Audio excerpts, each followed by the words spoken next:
Soviética, o fim do campo socialista, uma nova relação de força em escala mundial que se consolida, além do mais, com a nova hegemonia neoliberal. Parecia que em outros continentes talvez essa derrota significasse décadas de retrocesso. De repente, como relata o presidente venezuelano Hugo Chávez, bom, começando com o grito de Chiapas em 94, passando por vários fenômenos em escala mundial, pelas mobilizações de Seattle, pelo editorial histórico do Inácio Ramon em Le Monde Diplomatique de 97, chamando a luta contra o consenso de Washington, contra o pensamento único, pelo Fórum Social Mundial, e de repente com a eleição do Hugo Chávez em 98 na Venezuela. Aí começa a dramática, extraordinária sucessão de governos progressistas. Ele mesmo relata nos seus discursos que ele esteve numa reunião no Canadá, quando o recém-eleito presidente Bush apresentava a proposta da ALCA. E, como era mais fácil, ele falou, bom, se alguém tiver contra, levante o braço. Levantou o braço sozinho e olhou. Estava Fujimori, Fernando Henrique Cardoso, Menem, etc. Tal. Ele falou, reiterou numa entrevista que fizemos com ele na sexta-feira, o Fernando Henrique fez um belíssimo discurso, mas votou pelo livre comércio, como era típico. Em seguida ele vai numa reunião ibero-americana e o Fidel passa um papelzinho, puxa, já não sou o único diabo aqui. Mas era um isolamento espetacular. O Clinton não cruzou nem o Rio Grande, nem para assinar o Tratado de Livre Comércio com o México, em todo o seu primeiro mandato. Não era preciso. A América Latina se comportava muito bem. Salvo aquela pequena ilha no Caribe, todo mundo praticamente era neoliberal. O conceito neoliberal se espraiou de maneira extraordinária. A América Latina foi o laboratório de experiências neoliberais. Por isso estamos vivendo essa ressaca atual. Mas era um continente totalmente pacificado. De repente vem essa sucessão de eleições. O Hugo Chávez vai no Brasil e com alívio ele vê o Lula botar a faixa presidencial.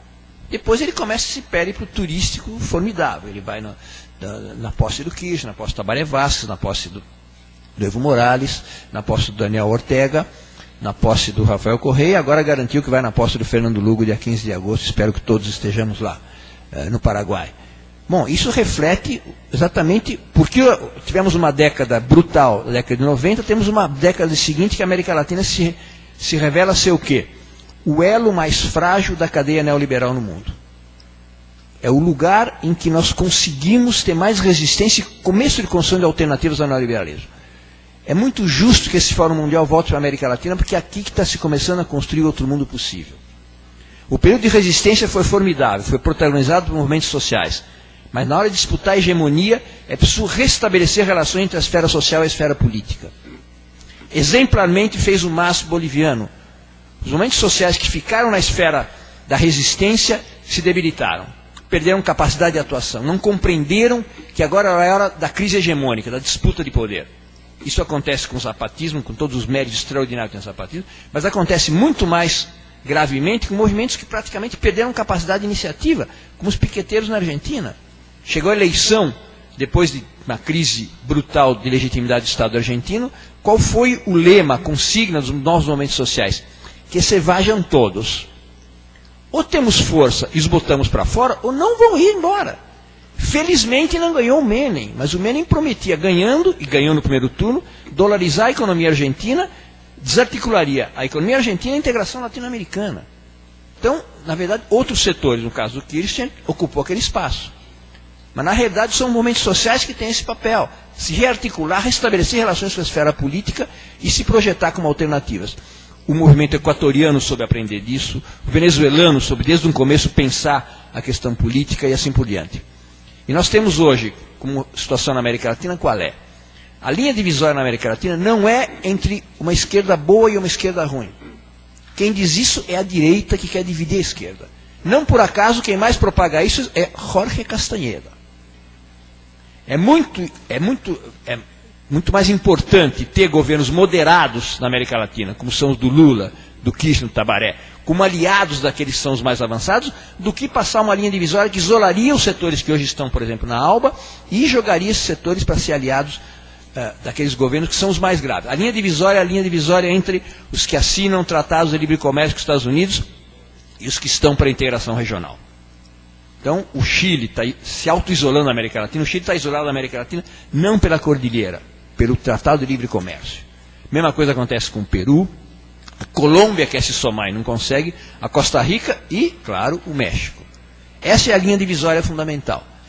Quem está pela prioridade da integração regional, entre esses, há vários governos que não romperam com o modelo econômico neoliberal. Flexibilizar esse modelo é por isso que tem apoio social, porque fizeram políticas sociais, porque tem uma política externa de integração soberana.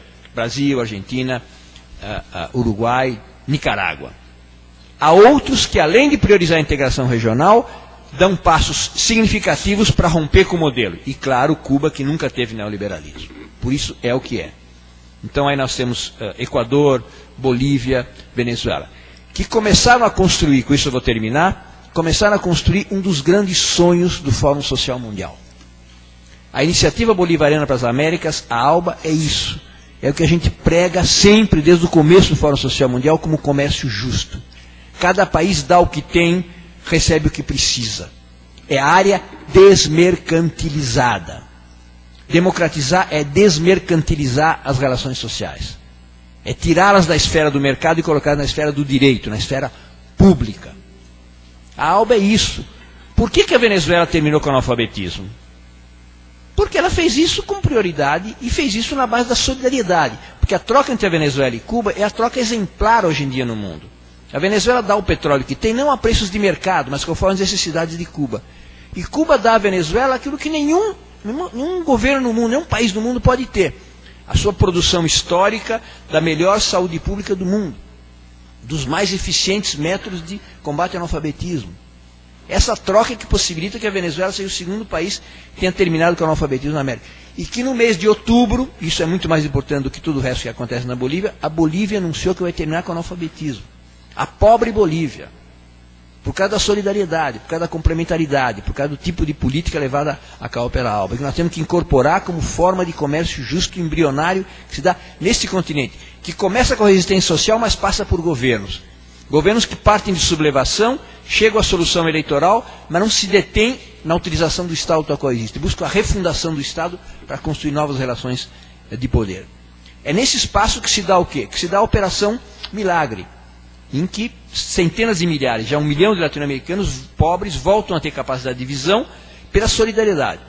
Eu li outro dia no jornal La Nación, conservador argentino, 18 mil argentinos recuperaram a capacidade de visão. Aonde? Na Bolívia. Operados por quem? Por médicos cubanos. É o mundo de cabeça para baixo que queria o Galeano. É isso aí, é a solidariedade que permite reverter a rica, entre aspas, Argentina, acolhendo-se a solidariedade cubana em território boliviano. É nesse espaço que são possíveis as coisas. As primeiras gerações de médicos pobres na América Latina não são formados pelas nossas universidades, nem sequer as públicas. São formados pelas escolas latino-americanas de medicina. São formados gratuitamente, com aquela generosidade e a capacidade de construção de conhecimento, de transmissão de conhecimento, que tem Cuba, que se espraia agora pela Venezuela, que vai se estender até a Bolívia.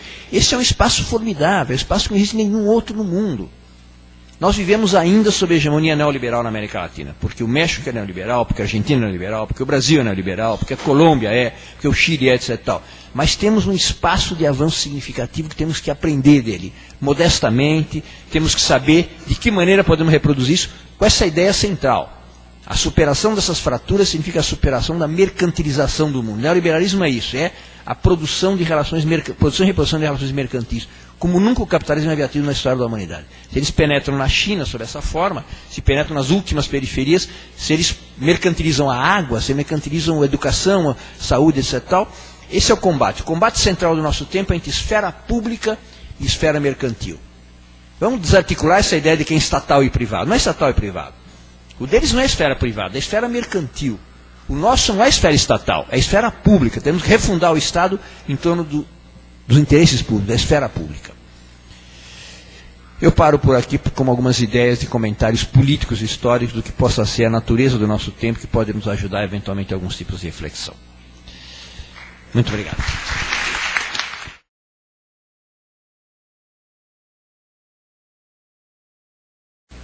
Eu gostaria de aproveitar a presença do professor Inácio Ramonet e fazer uma questão.